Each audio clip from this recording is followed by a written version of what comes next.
Okay, I want to start off by giving all praises to Yahweh, Bahashem, Yahweh Shai, Bahashem, Rakak, Kwadash.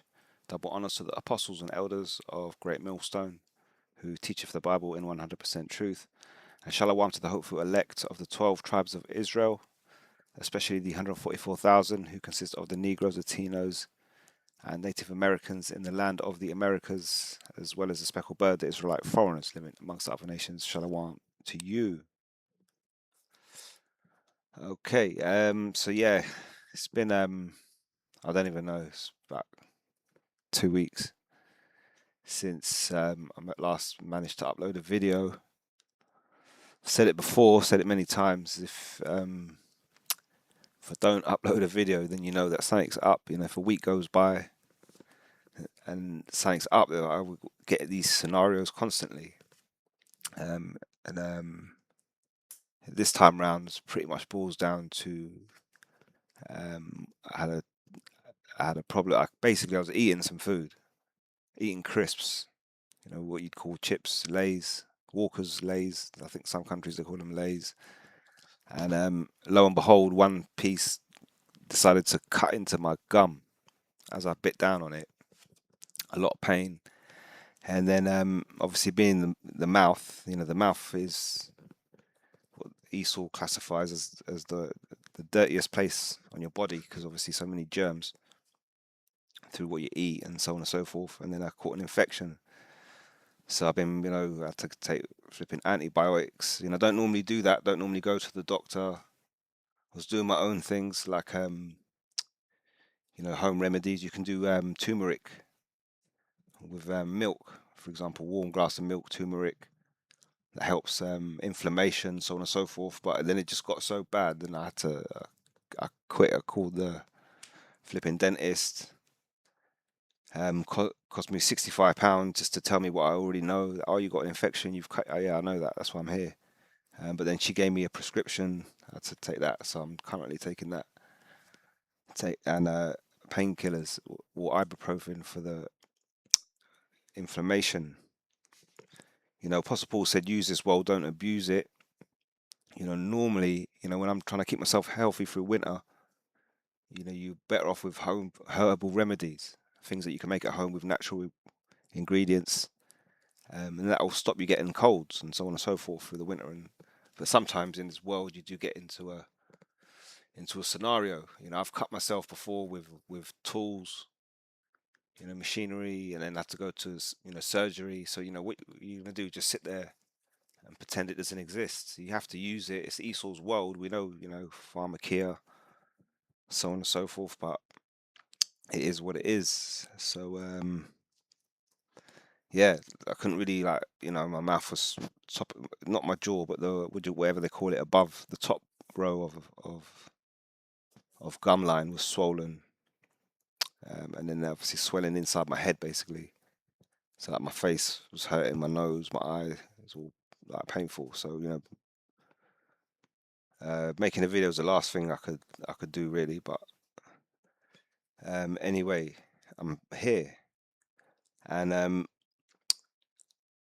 obviously you know you still see what's going on in the world. We look around today, and the world's we're in a messed up world. I just listened to actually Apostle Tahar's video. He just was it a cry was made at midnight. You know, the cry was made. Ultimately, that cry is made by Yahweh Shai. It's made to the prophets. The prophets then make that cry, so on and so forth. And I explained before, obviously, how I found out about the Hebrew Israelites, how I found out they existed, was through Yahweh Shai visiting me. Um, and then I said it before, you know, he showed me all this information, showed me the earth was given into the hand of the wicked, showed me the path of the Israelites from ancient Egypt to America. And then the other thing he did was he came at midnight. That first visitation, you know he's visited a few times. You don't know. I can't say when he's going to visit. He could visit this afternoon, or he could not visit for another 6 months. But at some point he might visit, and then he'll drop information on me, and then he'll cut out again. was gone. So in that first instance, when I first realized he existed, he came, he pretty much showed me I'm the son of the Most High. He showed me the path of the Hebrew Israelites. Like I said before, told me about Hitler, the scriptures, so on and so forth. So, I didn't really think about it at the time. You just kind of might, in your own little world, trying to take on board this information. And then eventually, found, GMS, Apostle Tahar, breaking down the scripture. There you go. Look, cry was made at midnight. So you go, oh yeah, he actually came physically at midnight. Now midnight means the darkness of knowledge. When it's at the darkest point where we didn't know who we were, and we all were pretty much Gentiles, every single one of us. But then that cry has been made through Yahushai to the prophets, to the hopeful elect. And that's what's going out now. This is what I'm, me speaking. This is part of that. Many prophets out there making videos, speaking on the streets, and this all goes towards that cry being made. But when Yahushua visits, and then he introduces himself as the Son of God in front of you, you're not going to argue with it. You're not going to stand there, I don't know, and there's a certain presence from him, and everything he does is pretty much scriptural. See, we read the book, and then it's like you try to apply it to this person in the heavens, or this being in the heavens. Oh, that's Yahushua, and you read in the book, and then you try to apply this to him. So you make this fit something.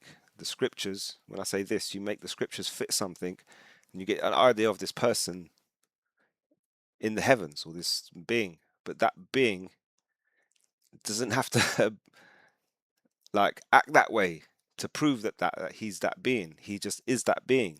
So when you see him, and everything he does, the way he does it, how he does it, the timing that he does it in, and then you realize that, you are that guy. You are what's written here.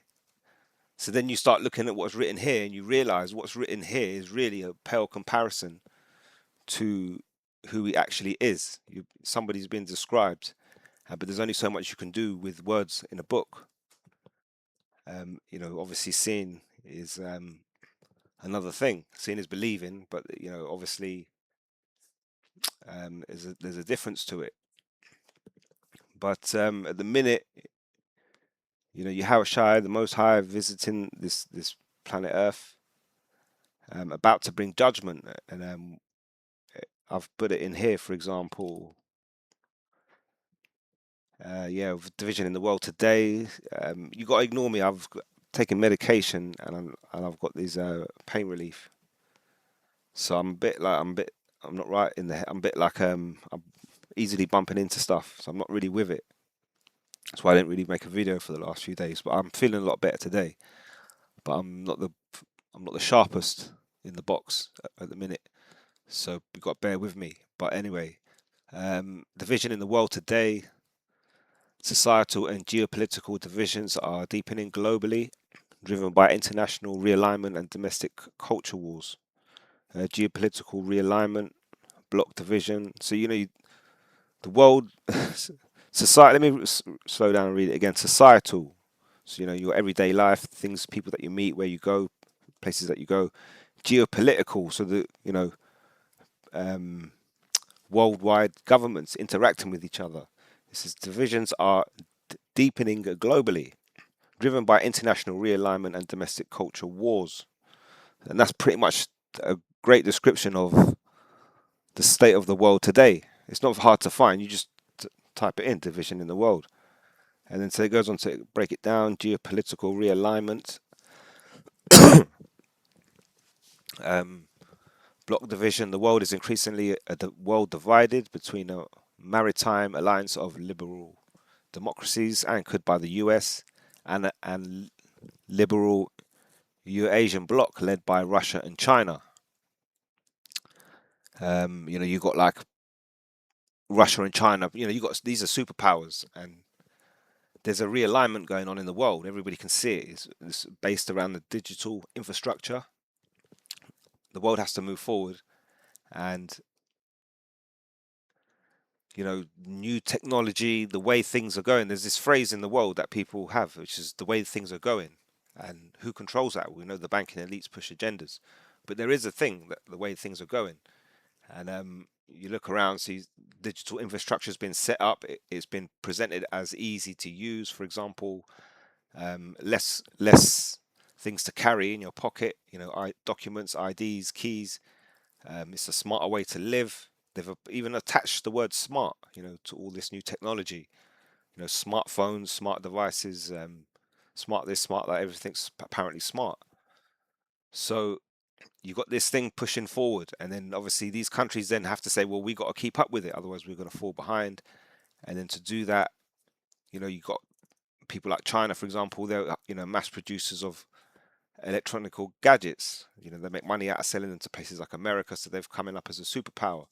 And so what these countries believe is, with this shift, with this change, they believe that they can get into control of superpower status, or in control of the world. Don't forget the scriptures talk about Revelation 17, the whore that rides the beast. The whore is America riding the beast, which is EU and NATO. But these other countries want to be the whore. Russia or China would love to be the whore. And ultimately, other things come into play, and this will boil down to World War III. Don't forget these banking elites use world wars to reset economic agendas. They're aware of this, in Russia and China, and this all goes back to that division.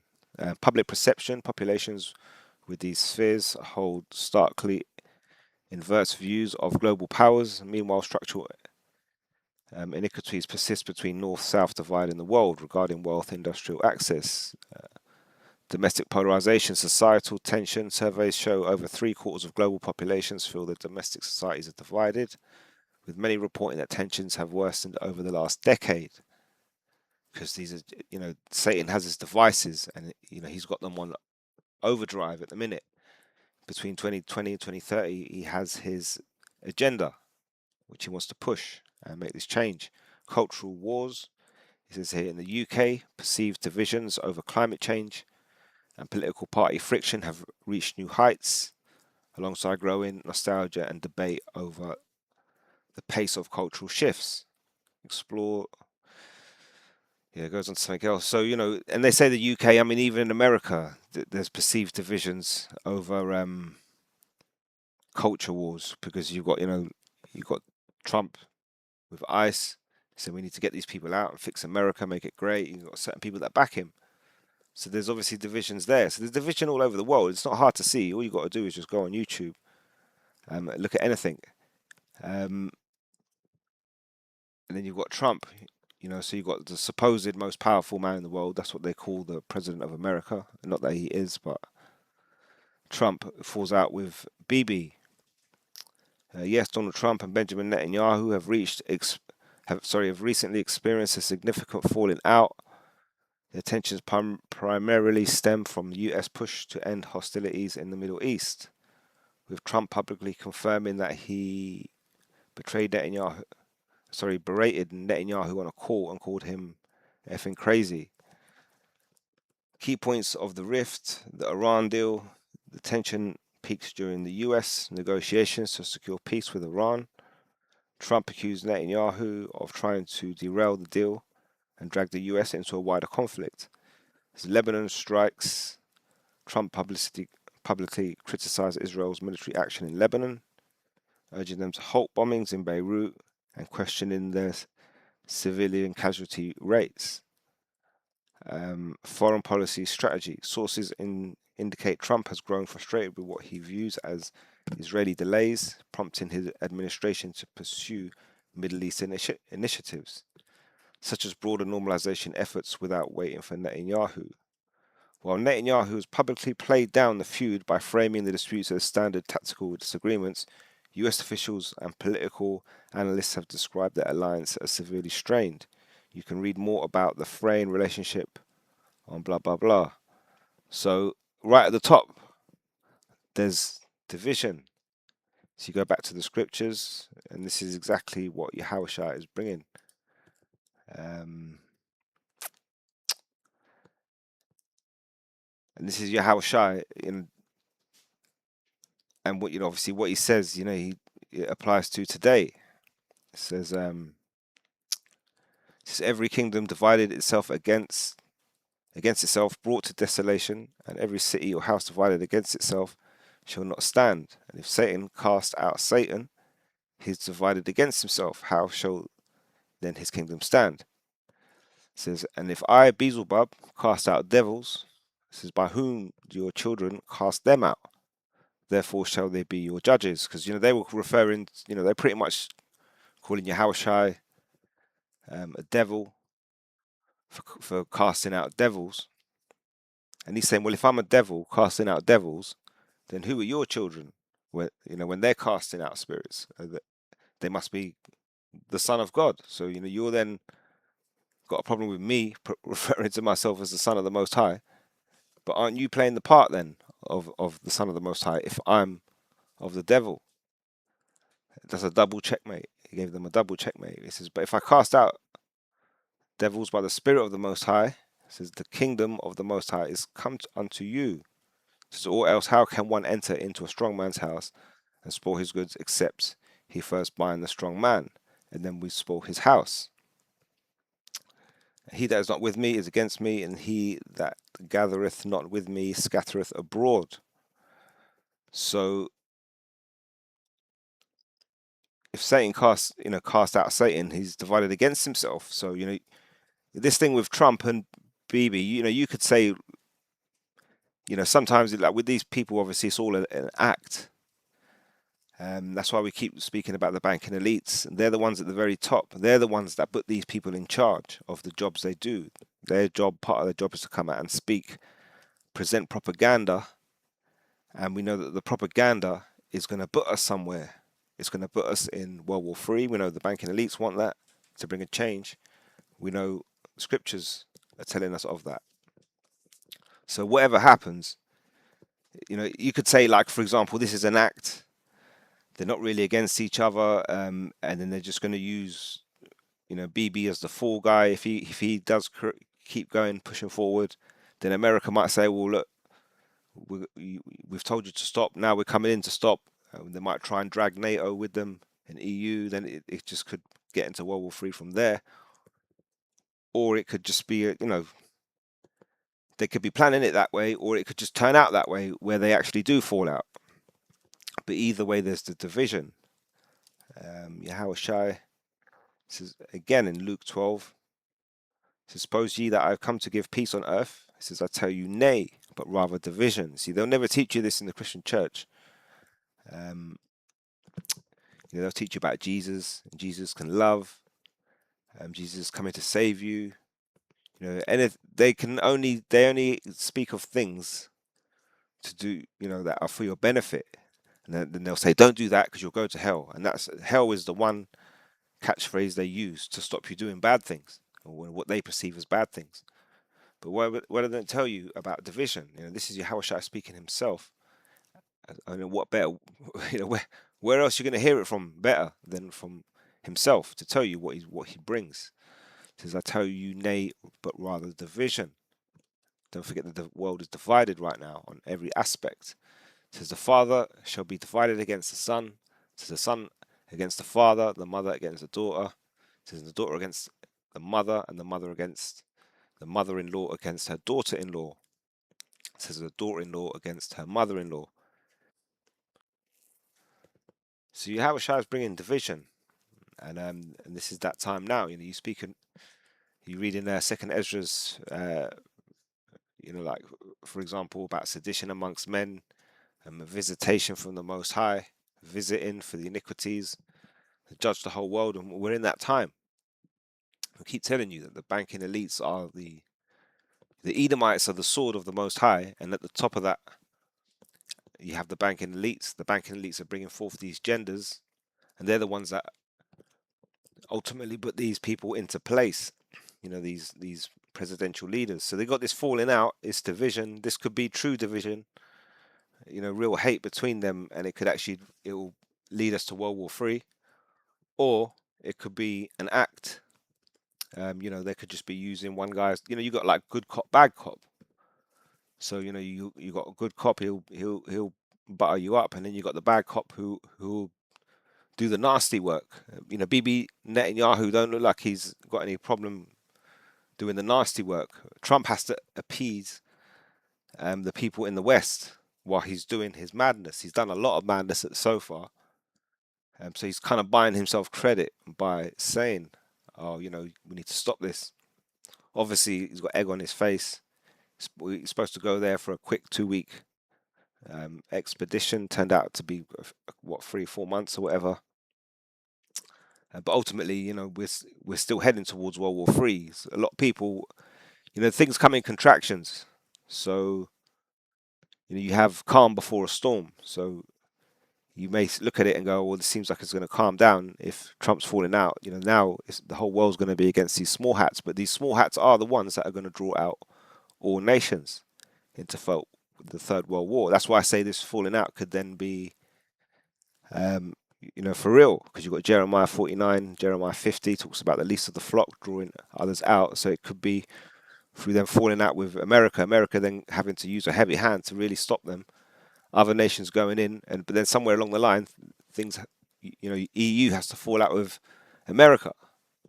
The world is in a mess, and so we can't give you the exact formula of how the Most High is going to get us there, but the world's definitely in a mess. Everybody's divided. Nobody gets on.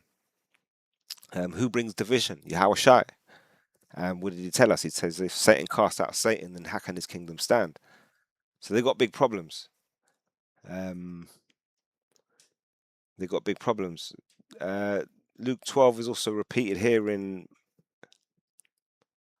Matthew 10. Think not that I, says, come to send peace on earth. Says, I come not to send peace but a sword. Says, for I come to set a man at variance against his father, and the daughter against her mother. Says, and the daughter-in-law against her mother-in-law. And a man's foes shall be they of his own household. So a break, you're seeing a breakdown in society. You see a breakdown in, for example, in the UK, you've got a breakdown in communication between, immigrants and, for example, these British white far right people. Then that creates a slight breakdown in communication with so-called black people, because they'll look at these white people and think, are you really racist? Oh no, but we're all right with you because you're not coming on a boat and you're not a legal immigrant. So all this division starts to come in. Then you've got people arguing the same cases on the points of,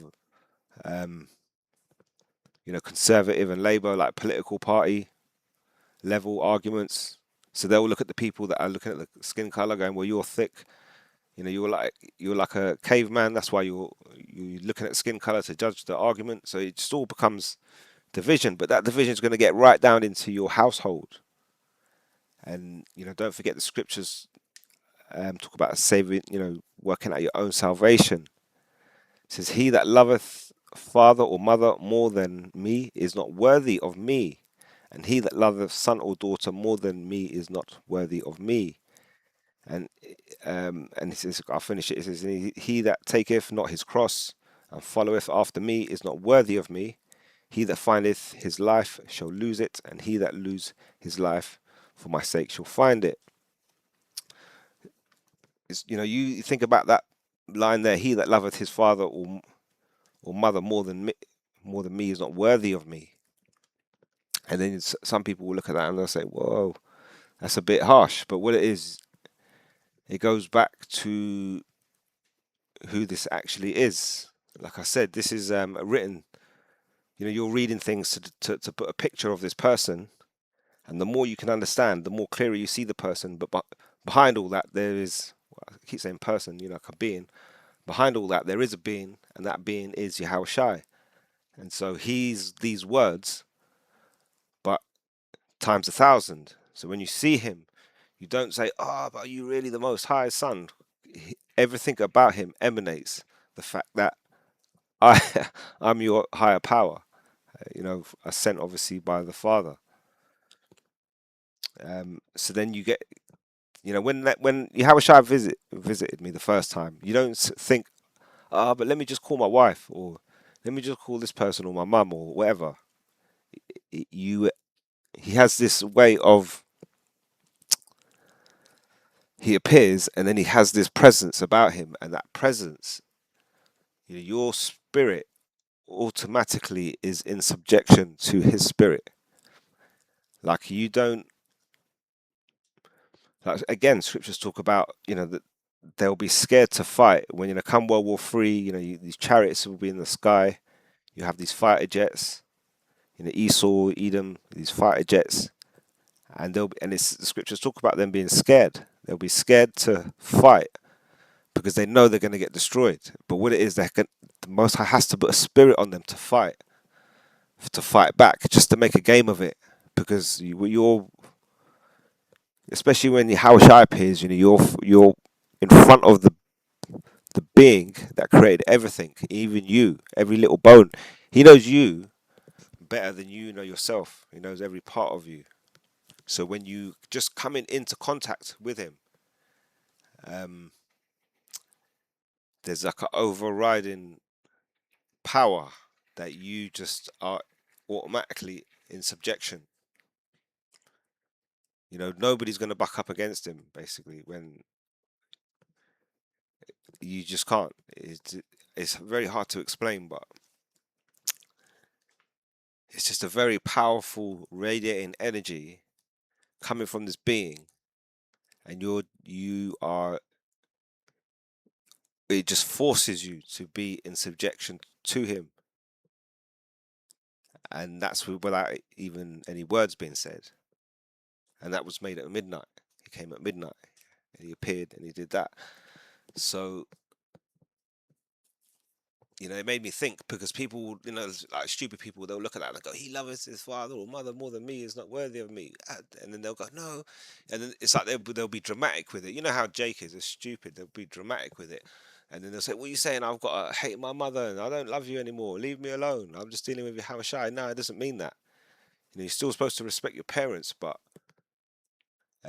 obviously you have to, 'cause at the minute you haven't seen him. So you have to have faith that he exists and believe. So you really got to put your mind into it, because when you actually see him, you'll know what I'm talking about. You'll say, okay, yeah, these,